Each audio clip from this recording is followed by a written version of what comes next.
Good morning, everyone. My name is Haritina Mogoshanu, and I'm the Executive Director of the New Zealand Astrobiology Network. It's a beautiful rainy morning out here, and we're here on planet Earth, and we're very, very lucky to be here. Astrobiology is an amazing umbrella discipline that is talking about life in the universe. So we're wondering about aliens, we're wondering about how life formed, and probably my favorite question of them all is, what's the future of humankind?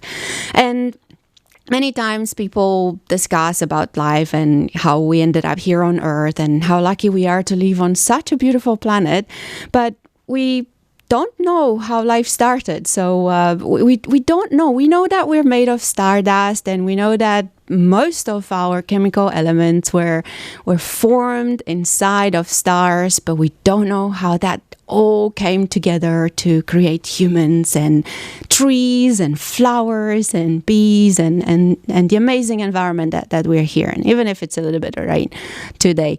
And so astrobiology does that. And we're also wondering about aliens.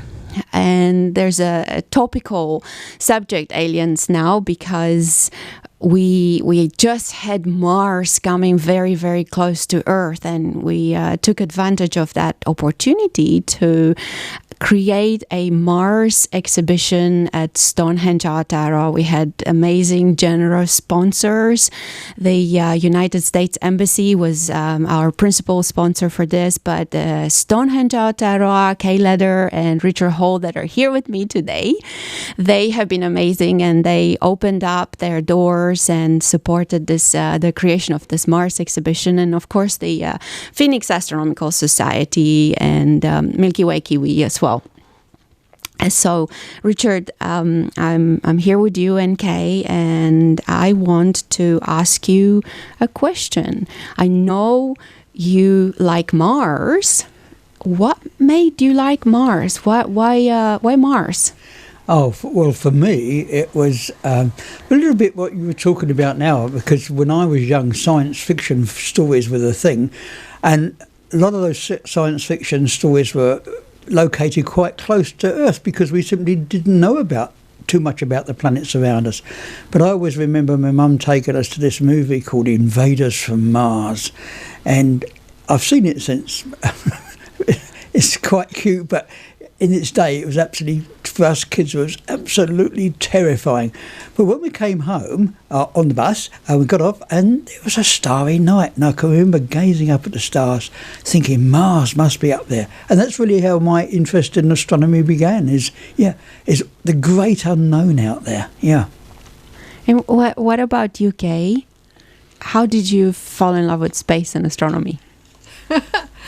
Well, I was actually teaching at Karori Normal School, which is a teaching school for teaching teachers. And I had got to the stage where I needed some more intellectual stimulation. So I went to an event at Carter Observatory, and they talked there about the fact that they might start courses. So I then badgered them until they actually started the courses and I could join, so that I could share that interest in these things. And that finally led to me becoming an education officer at Carter Observatory, and later on helping Richard with the planetarium shows at Carter Observatory. Yeah. And what's your favorite part about space? I like ancient traditions and ancient stories and decoding them and working out what people were really trying to, the knowledge that was hidden inside what seems to be just tales. And there's actually an incredible amount of knowledge hidden inside that. So I became fascinated with the Maori astronomy, but also with that from other cultures. But the advantage of the Maori one was there were some people who were extremely honest about what they wrote. They wrote down what the people actually said rather than what they thought they should have said, rather than altering it to kind of suit their own way of thinking. And because of that, you've got some of the original stories still there. And when you get into it, those are the ones that appear to be conflicting are actually telling you more than the ones that appear to agree. Yeah. You're the author of a book. Tell us more about your book. Well, yeah, I was asked to find the basis of Maori astronomy by the Kahuiara, which is a lot of people don't realise there was a Maori parliament, and the Kahuiara are behind that. And at that stage, I think there still is a taipuru, the son of the man that I used to deal with, and they asked me to find it, so that's why I've got grey hair, rapidly going white. Because when you get into this sort of stuff, it's a lot more than you realise, and it's sort of old style, which means that basically every time you get something right, there's sort of okay, and they fire you something more, or you find something more. But if you've got it wrong, you get a very hard kick in the backside, get it sorted. What is your book about? My book, we wrote a book that was both cosmology, or the structure of the universe through Maori eyes, the changing seasons and all the plants and medicine involved in that, and navigation. But the publisher said that would be far too expensive and we should divide it up. So the one that got published was the one on cosmology, which was the one that is in many ways the most important, because it gives you the structure to hang everything else on. What's your favourite part from the book? What was your favourite finding? My favourite finding? Crumbs. I can remember having all the research and being absolutely trying to get it to the Kahuiara where it got registered. It kind of felt like I was holding on to the crown jewels, and I didn't really want to be the only one holding them.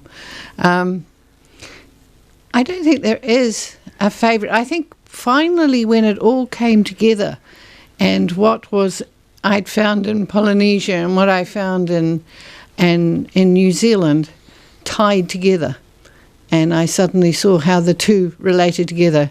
And when you do, it's very simple. And you think, why did this take me so long to find? But it's because you've got to learn to hear. You know, you read the stories and you think you're understanding them, but in actual fact they're on an umpteen different levels at the same time. And you've actually got to learn to actually hear what people are saying to you. It's like learning to hear another language, but, you know, they're saying exactly what they mean. It's just that you don't hear it.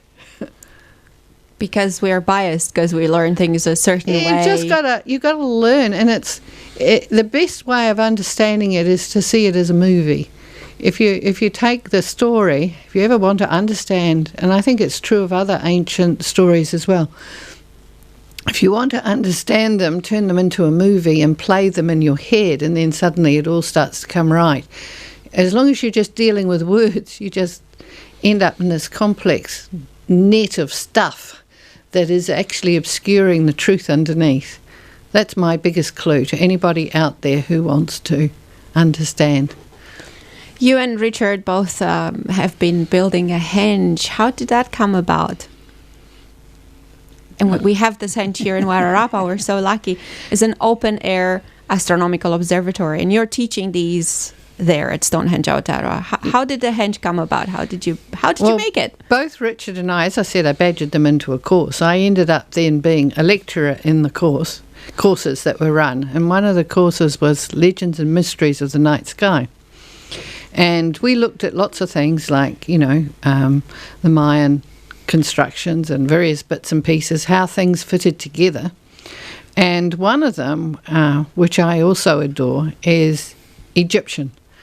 And we looked at the pyramids and the astronomical basis behind the pyramids. And then, you know, we kind of joked and said, well, one day if we ever get a chance, we'll build it. You know, we'll build a henge, because that was one of the ones too in England.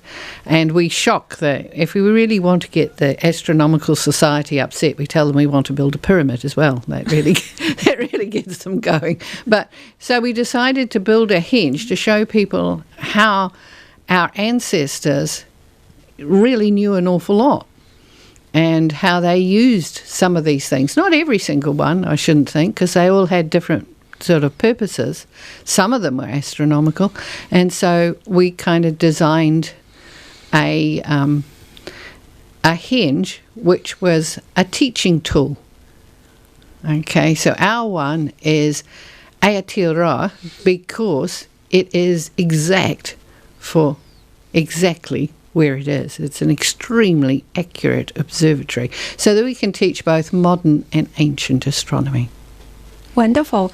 Let's listen to a little bit of music from Aotearoa. I have Rian Sheehan.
We are back on this beautiful, beautiful Rian Sheehan, who's my favorite New Zealand composer.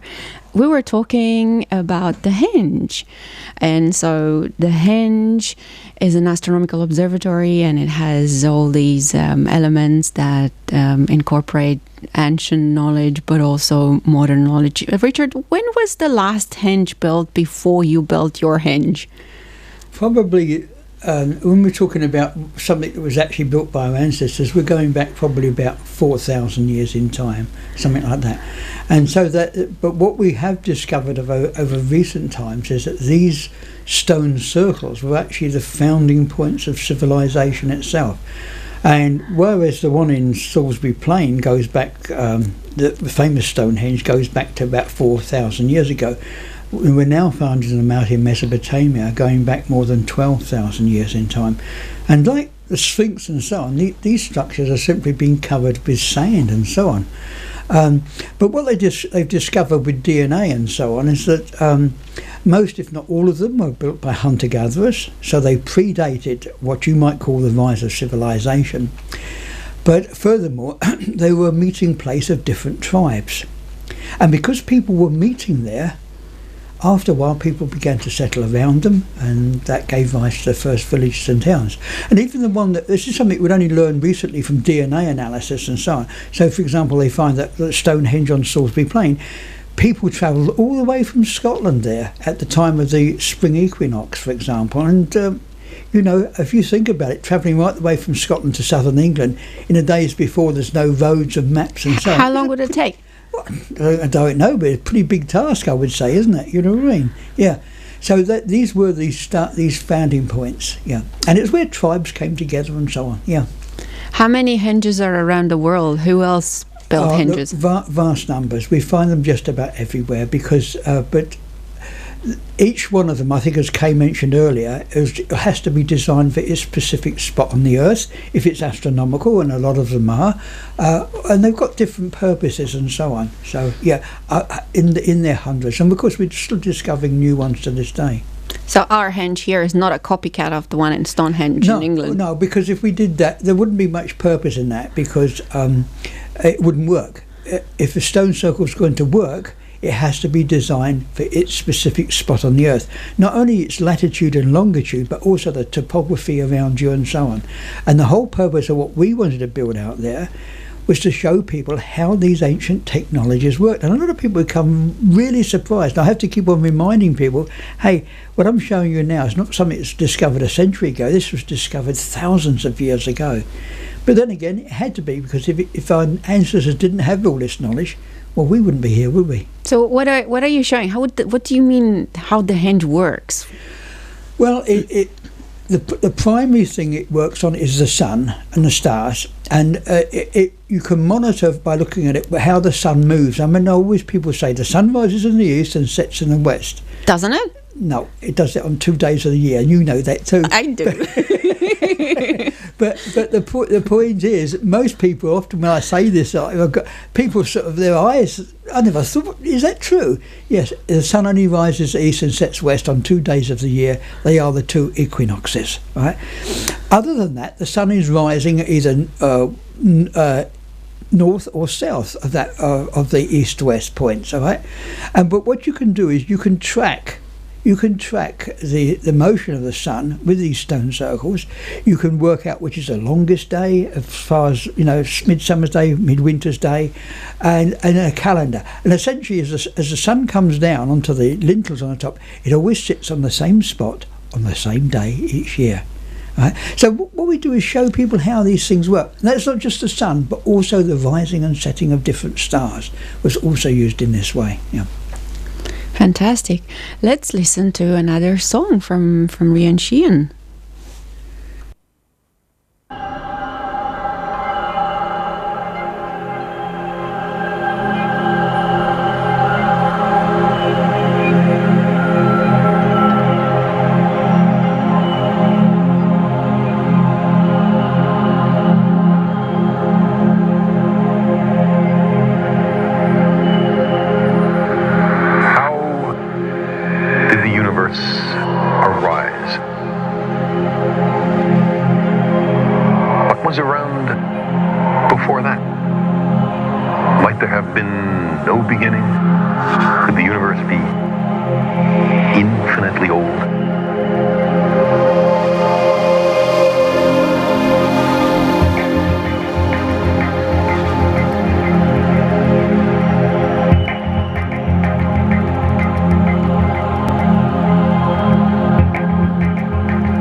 How did the universe begin, Richard? That's a very good intro to our next piece of conversation. How did it begin? Yes. Well, you've got to remember that the universe, when we talk about the universe, we're talking about everything, space and time. The universe is everything that is, everything that was, and everything that will be.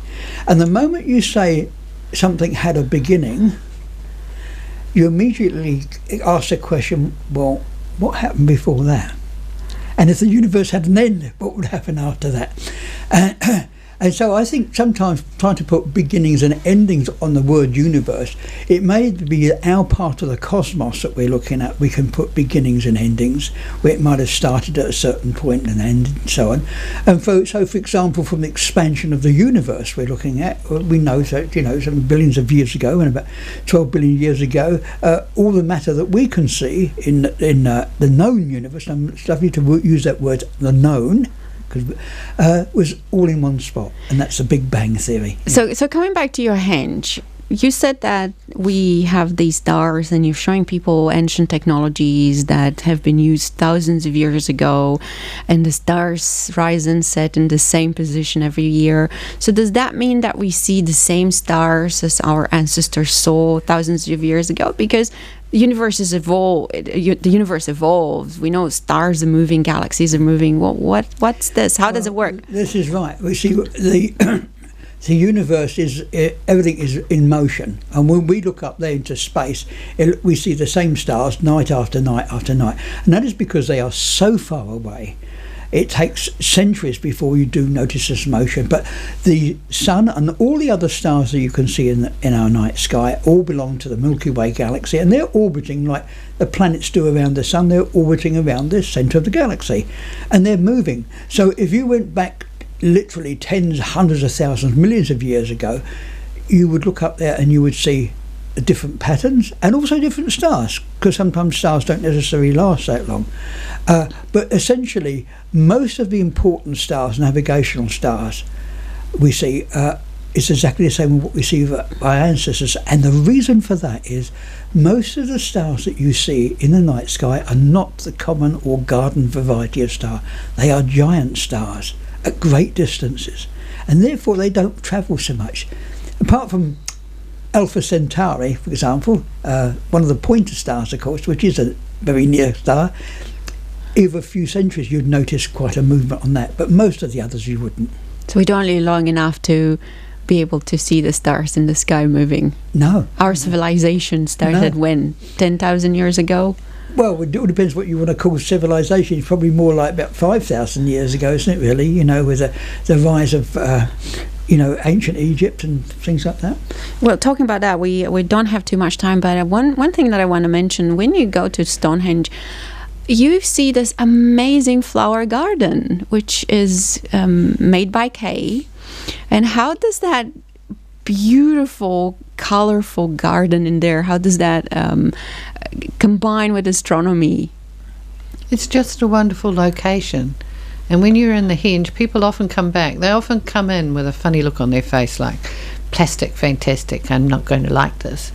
And their faces are a bit screwed up. And they go down to the Hinge and they come back and they're bouncing along like little lambs, you know. Oh, it's so peaceful down there.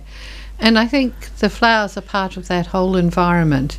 You know, like when you take a photograph, you like to have something nice in the foreground. And I think without really realising it, the flowers are just part of the beauty that enables you to enjoy the place.